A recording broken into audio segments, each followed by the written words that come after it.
Merhabalar, bugün sizlere lisans, yüksek lisans ve doktora eğitimlerini tamamladığım Atatürk Üniversitesi'nin belki de birçoğumuz için üniversitenin bilinmeyen bir yönünden bahsetmek istiyorum. Özellikle mezun olduğum tarım ekonomisi bölümünün kuruluşunda yer alan Amerikalı bir profesörün Erzurum ve Atatürk Üniversitesi'nin kuruluş izlenimlerine yer vermek istiyorum.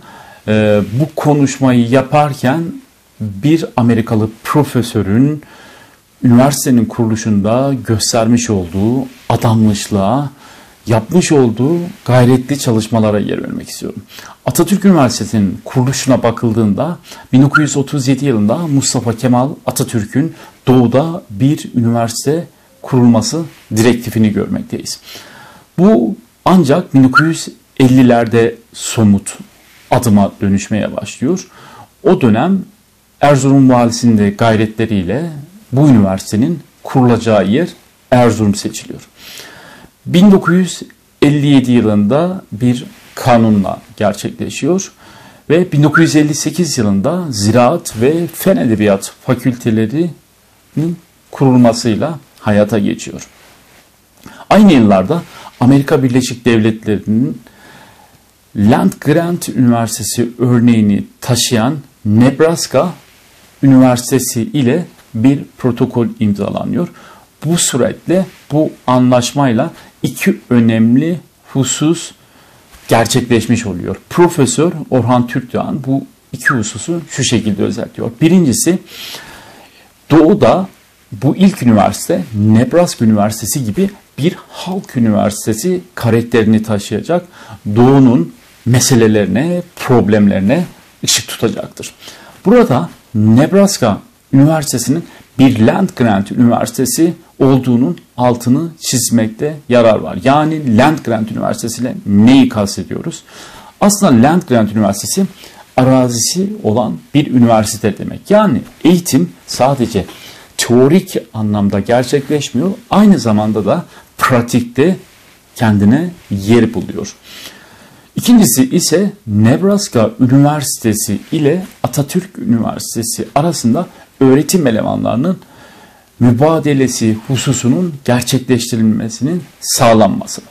Kısa zamanda çok sayıda asistan Amerika'ya giderek master ve doktora eğitimlerini almışlardır. Çok sayıda Amerikalı profesör ise Ziraat Fakültesi'nin çeşitli kürsü ve bölümlerini geliştirme fırsatı yakalamışlardır. Bunlar arasında Profesör Leo Fenske tarım ekonomisi bölümünde 1960-1968 yılları arasında uzun bir dönem hizmette bulunmuştur. Profesör Fenske'yi İstanbul Üniversitesi İktisat Fakültesi öğretim üyelerinden birisi olan o dönemin Doktor Amiran Kurtkan şu şekilde Erzurum'a gelişini özetliyor. Erzurum şehrinin tamamen yabancısı olan bir hanım asistan düşününüz ki ne yapacağını, nereye gideceğini heyecanla tasarlayarak bavulunu indirmeye çalışmaktadır. Bu sırada uzun boylu, sarışın bir zat onun ismini çağırmakta ve yanındakiler de onunla aynı hareketi yapmaktadırlar. Beklediği yolcunun kim olduğunu anladıktan sonra onun bavulunu bir hamala verip eşya çantasını arabaya kadar kendi taşımaya kalkan bu uzun boylu zat kimdir acaba diye soruyor. Belki de üniversiteden karşılama vazifesini ifa için yollanılmış bir memur. Ve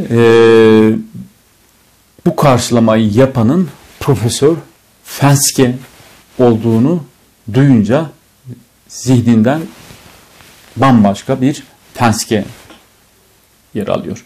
Profesör Fenske bu ilk intibamı Erzurum'da kaldığım müddetçe daha da takviye edildi.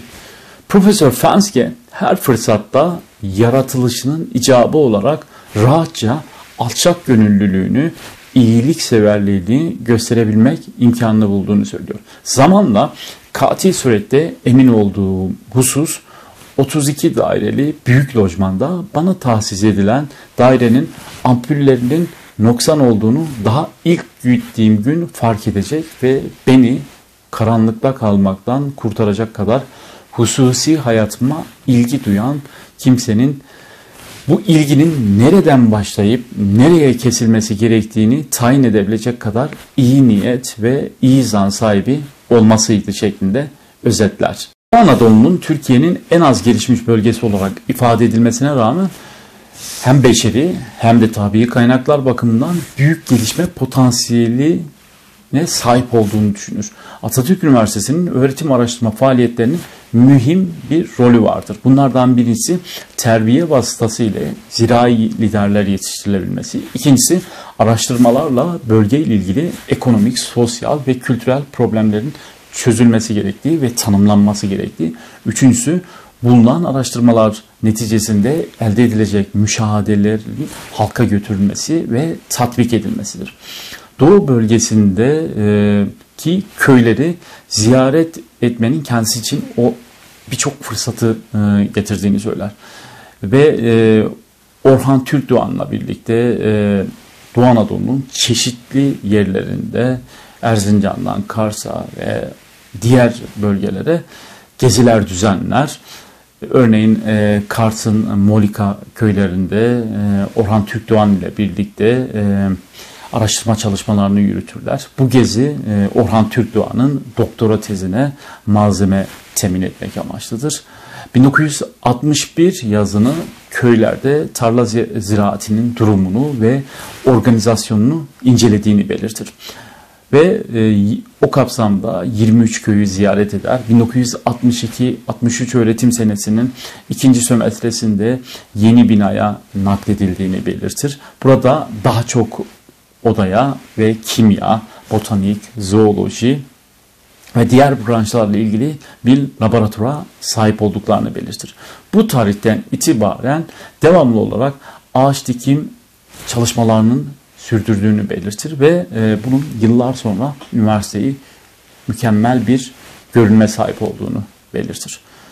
Ve şunu der, bugün binalarımız çiçek ve ağaçların büyümesiyle Erzurum'a batıdan gelen herkes için şaşırtıcı bir manzaraya sahiptir demiştir. Yıllar sonra zirai ekonomi kısmında 12 araştırma projesi meydana getirmişler.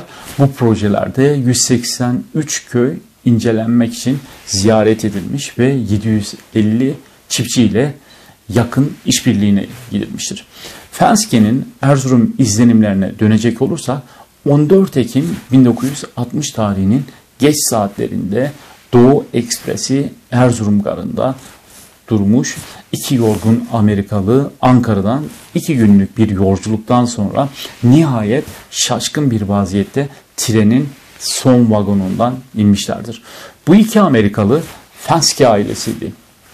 Bizi karşılayacak olan kimseyi bulmak için etrafa bakındık fakat kimseyi bulamadık der. İngilizce konuşan kibar bir subay yardımımıza geldi ve akabinde valizlerimizin caddeye doğru taşındığını gördük. Caddeye gelince otomobil yerine atlı paytonlarla karşılaştığını söyler. Herkes bize göre acayip bir lisan konuşuyordu. Burada Atatürk Üniversitesi'nde niçin vazife almayı kabul ettiğimize ilk anda hayret etmekten kendimizi alamadık. Zaman ve tecrübe her şeyi değiştirdi der. Biz şimdi Erzurum Atatürk Üniversitesi'ne bizden bir parça olarak bakıyor ve Türkiye'yi ikinci vatanımız olarak düşünüyoruz der. Bundan sonra Atatürk Üniversitesi hakkında kısa şahsi tecrübelerimize dayanan görüşlerimiz müsbet bir şekilde gelişti der. Profesör Fenske kendisine en çok sorulan soru olan bölge halkından bahsederken üniversitenin niçin böyle uzak ve tecrit edilmiş bir bölgede kurulmasını sorulduğunu söyler. Cevabı da şudur. Burada kurulmuştur çünkü ihtiyaç buradadır. Bu hakikaten doğrudur. Çünkü çevre halkının ekonomik ve sosyal problemleri vardır. Bölge çok geniştir ve bundan evvel bir üniversite yakın veya uzak bölgede kurulmuş değildir. Bundan dolayı Erzurum bir üniversitenin hizmet verebileceği en uygun yerdir der. Enteresan seyahatlerinden birisini özetlerken Asistan Gülten ile Erzincan'ın Kapataş köyüne yaptıkları geziden bahseder. Jiplerinden indikten sonra 2 saat at üstünde güzel dağ manzaralarını seyrederek geçtiklerini belirtir. Köyde 5 gün kalıp köyden dışarıya olan göçü tehdit ettiklerini belirtir. İstanbul Üniversitesi Sosyoloji Kürsüsü'nden Profesör Doktor Fındıkoğlu ile yakın temasta bulunduklarını belirtir. Kendisinin doğunun problemlerine karşı çok alakadar, çok derinlikli bilgiye sahip olduğunu söyler. Ayrıca Ankara Üniversitesi Zirai Ekonomi Kürsüsü'nden Profesör Doktor Kazım Köylü ile de beraber çalışmanın kendisi için onur olduğunu belirtir. Profesör Fındıkoğlu ise Profesör Fenske'yi ne kadar tebrik etsek azdır der. Memlekete gelen yabancı ilim adamlarının pek azının bir eser veya bir iz bıraktığını belirterek Profesör Fenske'nin yalnızca üniversitenin 4 duvarı arasında sıkışıp kalmadığını, aynı zamanda üniversite bölgesinin dağını, taşını, kentini ve köylerini aşındırdığını belirtir. Fenske izlenimlerini şöyle bitirir. Atatürk Üniversitesi'nde vazifeli Amerikalıların zihinlerinde yalnız bir arzu ve istek vardı. O da gelişmekte olan bir üniversiteye yardım ve onu çevreleyen halka hizmeti kendilerine vazife saymak, zaman zaman fakültede görüşler arasında farklar olmuş olmasına rağmen bu farklar kültür farklı şeklinde düşünülüp ilerlediğini belirtir.